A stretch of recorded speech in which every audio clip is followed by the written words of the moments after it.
You know, when I was a teenager, I was knitting sweaters for myself to wear to school. And it always bothered me that no matter how hard I tried to make them perfect, they never were. My sweaters never looked as polished as the store-bought sweaters. It was quite an issue for me until I discovered blocking. 3 simple steps that make all the difference. In this tutorial, I'll show you how they work.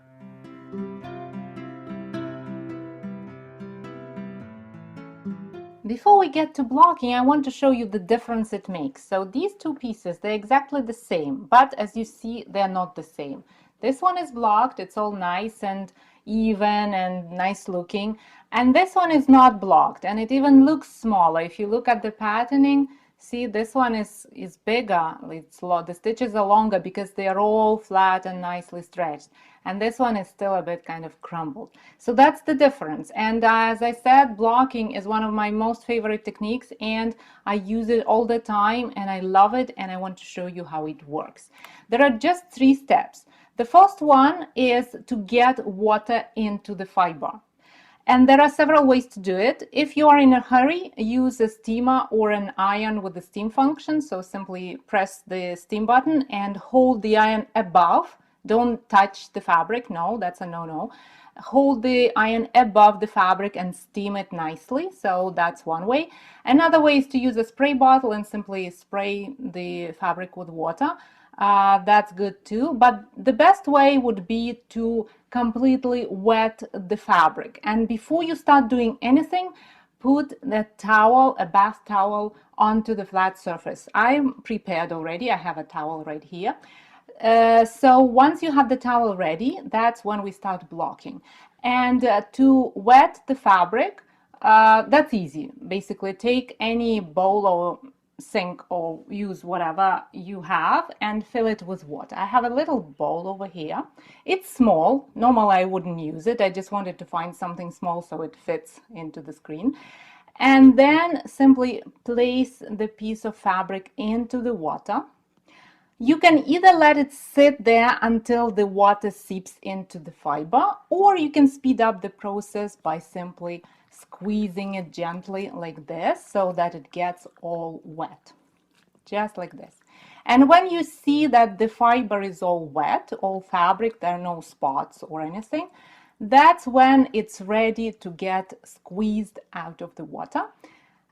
Simply scoop it up like this and squeeze it gently as you would squeeze snow when you make a snowball, just like this. And take as much water of it as possible. Never wring it, don't do that, that damages the fabric. Just squeeze it like this.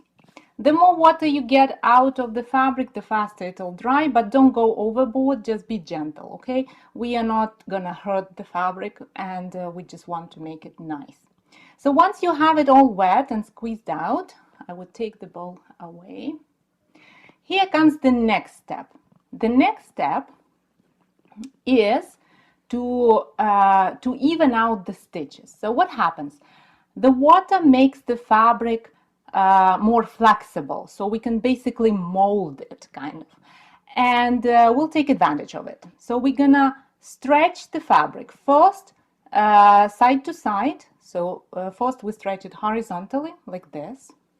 Again, be gentle. We don't want to discover how stretchy the fabric is. We just want to even out the stitches. So stretch it nicely, and if you have a big piece like this one, for example, then go over each section of the piece to stretch it nicely like this. First, we do it horizontally. So the piece, if you look at it, it becomes wider and shorter. So that's what we need. Then we stretch it vertically. So you take the bottom and the top and stretch it this way. Again, very gentle. You stretch every section of this piece, and that evens out the stitches. That's what makes the stitches nice and flat, and that's what makes all stitch patterns look nicer, more even, and that what prevents further stretching. Sometimes when you knit something and then you wear it without blocking, then you discover that it stretches out. So blocking does that right away. And you would see if it's too big, then you would fix it right away. If it's okay, then just wear it, okay? So that's what blocking does. Now that we pulled it each way, we come to the third step. And the third step is the most creative one. What we're gonna do, we're gonna lay the piece nicely on the towel, like this. So I'm gonna hide the tail. And there are basically no rules. If you are blocking to measurements, then take a ruler and once you lay it down, then measure the dimensions of the piece and make sure they are the same as the dimensions in the pattern. If you are just blocking without measurements, make it nice, make it look as you would like it to look when you wear it. I know it's not really a scientific explanation, but you know, it's not a science, it's all a creative craft. And then when you make it nice and make sure it looks, I mean, it's more or less kind of symmetrical if it should be, or it's asymmetrical if it should be asymmetrical. Just be creative here. This is a very creative step. So place it nicely. And then that's it, let it dry. At this point, you can use pins to pin all the, you know, some points here to the towel or to the drying board if you have a special drying board. But I personally never use pins, only if I need to make something like a scalloped edge or spiky edge. But otherwise, I find that it dries nicely as it is. Just make sure that you put it nice and flat, and then you take care of the edges. Edges are very important because that's what we see.